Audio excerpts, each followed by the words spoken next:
चालू कर। देखो, यह उत्तल लेंस जो कि अभिदृश्यक लेंस है और ये वस्तु की ओर होता है। इसमें वस्तु है AB, ठीक। और AB कहाँ है? नेत्रिका लेंस से, या समझ लो कि जो नेत्र यहाँ पर है, इसके नेत्रिका लेंस के बाद ही समझ लो कि नेत्र है। तो यहाँ से अगर ये वस्तु स्पष्ट दृष्टि की न्यूनतम दूरी D पर हो, यहाँ से ये जो दूरी है वो D है, ठीक है। अगर यहाँ पर वस्तु होगा तब उसकी आवर्धन क्षमता क्या होगी, ठीक। तो उस समय सूक्ष्मदर्शी की आवर्धन क्षमता, जब वस्तु स्पष्ट दृष्टि की न्यूनतम दूरी D पर, ठीक। तो पहले तो हम ये बताए थे कि यह वस्तु अगर उत्तल लेंस में लेंस के फोकस और वक्रता केंद्र के बीच में होगा तो इसका वास्तविक उल्टा और इस वस्तु से बड़ा प्रतिबिंब लेंस के वक्रता केंद्र और अनंत के बीच में बनेगा। इस लेंस का वक्रता केंद्र ये है, तो इससे बड़ा प्रतिबिंब बना ना। तो हम क्या करेंगे, इस प्रतिबिंब का भी इससे बड़ा प्रतिबिंब बनाएंगे। इसके लिए हम नेत्रिका लेंस को खिसका करके इतना करीब लाएंगे कि यह इसके जो द्वारा बना प्रतिबिंब है, इस वस्तु का इसके द्वारा बना प्रतिबिंब इस लेंस के लिए अब वस्तु का कार्य करेगी, ठीक।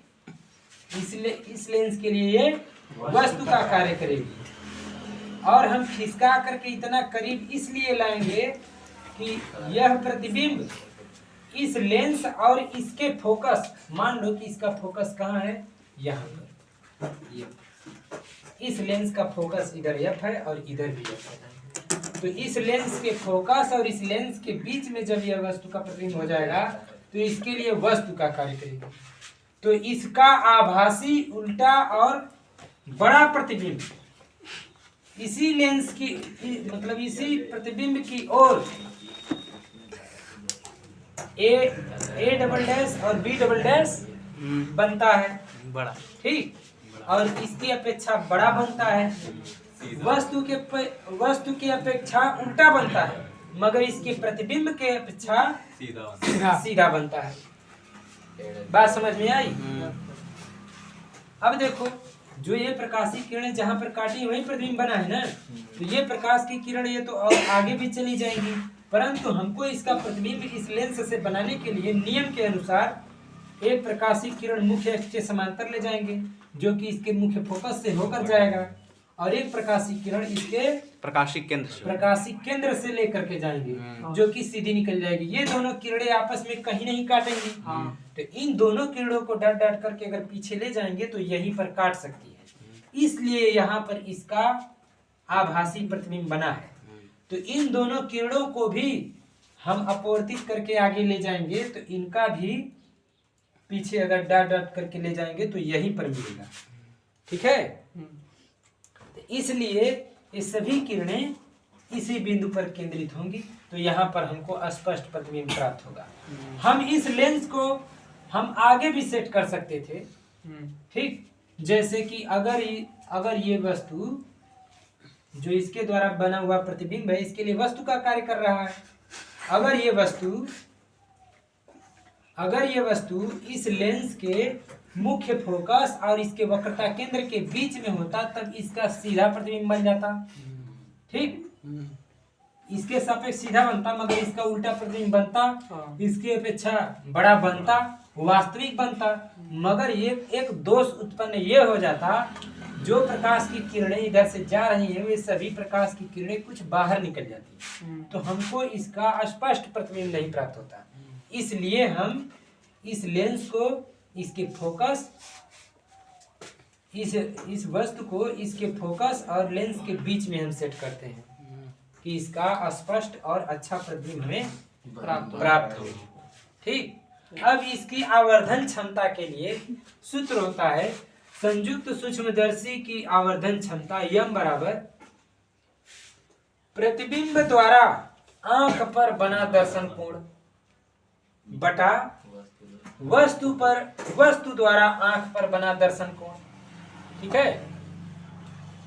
तो प्रतिबिंब द्वारा आंख पर बना दर्शन कोण, तो यही प्रतिबिंब है ना, इसके द्वारा जो है आंख पर बना दर्शन कोण ये वाला बीटा बना माना जाएगा। ठीक। और वस्तु द्वारा आंख पर बना दर्शन कोण एल्फा होगा, जिसको कि हम इसमें दर्शाए नहीं है। ठीक। तो देखो, अल्पतम बहुत यदि कोण बहुत छोटा हो,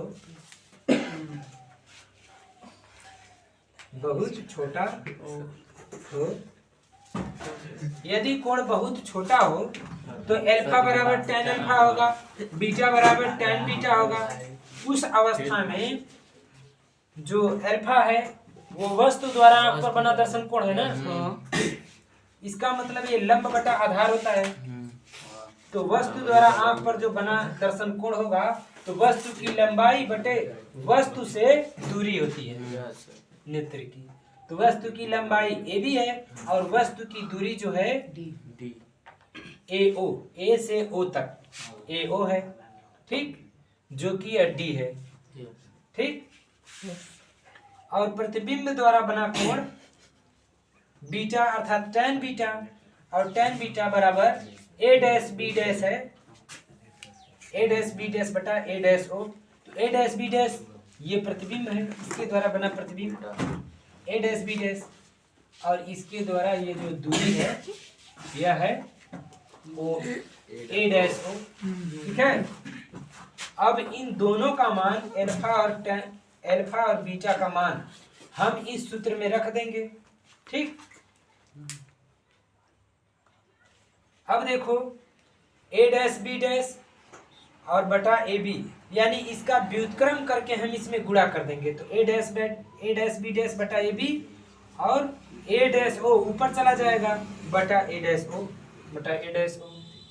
अब देखो a डैश b डैश बटा ए बी का मान हम कैसे निकालेंगे?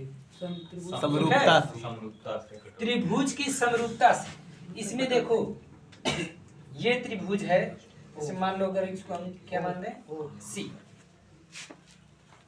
ए बी सी, और त्रिभुज ए डैश बी डैश सी समरूप त्रिभुज है कि नहीं? त्रिभुज ए बी सी समरूप त्रिभुज ए डैश बी डैश सी समरूप त्रिभुज है। तो त्रिभुज की समरूपता से हम क्या करेंगे कि ये त्रिभुज इस त्रिभुज के समरूप करेंगे। क्यों समरूप है? ये वाला कोण इस कोण के बराबर है शीर्षाभिमुख कोण से, ये वाला 90 है तो ये भी 90 है, तो दो कोण बराबर है, तीसरा कोण आपस में बराबर होगा, स्वाभाविक सी बात है। तो ये त्रिभुज इस बड़े वाले त्रिभुज के समरूप त्रिभुज है ना, तो जो कोण जिसके बराबर होता है उसके सामने वाली भुजा उसी के अनुपात में होती है। ठीक है ना? तो यह कोण इस कोण के बराबर है, तो इस कोण के सामने वाली भुजा ए बी और इस कोण के सामने वाली भुजा ए डैश बी डैश, अनुपात में कर दो ए बी बटा ए डैश बी डैश। अब बताओ ये वाला कोण इस कोण के बराबर है। ठीक। तो इस कोण के सामने की भुजा ए सी और इस कोण के सामने की भुजा ए डैश सी। तो ए सी का मान कितना है? माइनस यू, और ए डैश सी का मान कितना है? Plus we zero. ठीक है। तो ए बी बटा ए डैश बी डैश का मान आ गया माइनस यू जीरो बटा वी जीरो। अब हम ए डैश बी डैश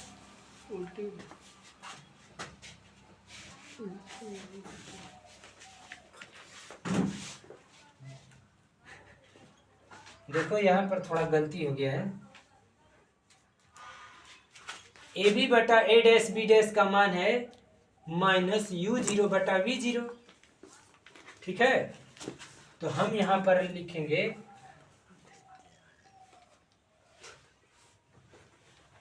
ए dash B dash minus V zero बटा यू जीरो। ठीक।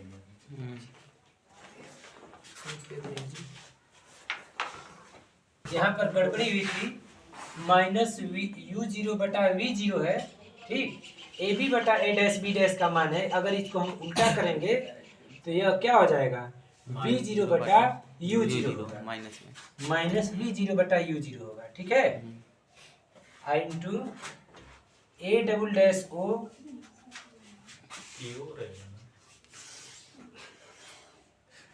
ए ओ,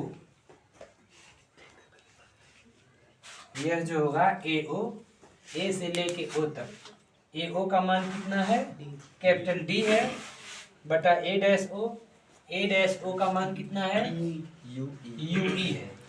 और ये दोनों माइनस माइनस में थे तो ये ऋण ऋण खत्म हो जाएगा, ठीक है। और यही लेंस की आवर्धन क्षमता होगी, कब, जब वस्तु स्पष्ट दृष्टि की न्यूनतम दूरी डी पर हो तब। प्रतिबिंब का यही इसके लेंस संयुक्त सूक्ष्मदर्शी की आवर्धन क्षमता होगी जब वस्तु स्पष्ट दृष्टि की न्यूनतम दूरी डी पर हो, ठीक है। बंद कर।